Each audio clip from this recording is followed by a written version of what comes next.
Hop, ustozlarimiz aytishardi, bir ustozimizdan eshitgandim. Bitta yaxshi hikoya. Bitta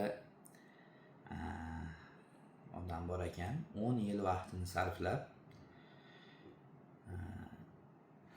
ipni shuna o'tib, ignani teshagidan o'tkazib qo'yishni o'rganibdi. Unga 10 yil umri sarflanibdi. 10 yil umri ketibdi haligi uchun. Keyin borib shoh holdiga kiribdi-da.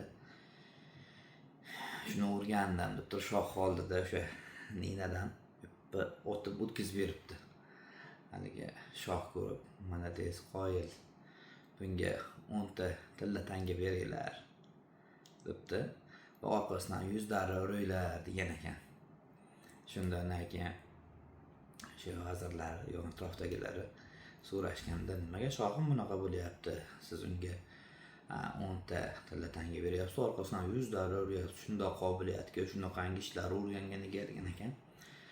Bu odam 10 yil umrini sarflabdi-yu, lekin kimgadir foyda keltiradigan narsa o'rganmabdi.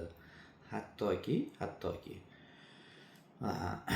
o'ziga ham foyda keltirmaydigan narsa uchun 10 yil umrini sarflabdi.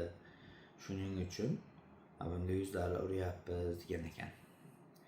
Shuning uchun kitob o'qigan yaxshi, kitob o'qish kerak. Birinchi o'rinda o'zingizni kasbingiz, o'zingizni yuksaltirish uchun, o'zingizni o'sha kasbingiz, yo'nalishingizda nimadir o'rganish uchun o'qish kerak.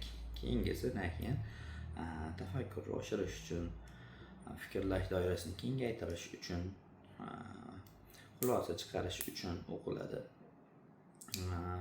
Shu o'rinda yana bir nimamiz aytgandi ustozimiz, kitob o'qigan odam hammasi ham ilmli bo'lavermaydi. Lekin ilmli odamni hammasi kitob o'qigan bo'ladi deb aytgandi. Shuning uchun siz aniqlashtirib olishingiz kerak. O'qiyotgan ilmingiz, o'rganayotgan bilimingiz, o'qiyotgan kitobingiz hech bo'lmaganda o'zingizga foyda keltirsin, qanaqadir odamlarni yukini yengillashtirsin, odamlarga, xalqqa, yurtga, elga foydasi tegsin. Va shunaqa ilmlarni o'zlashtiring. Sog' bo'ling.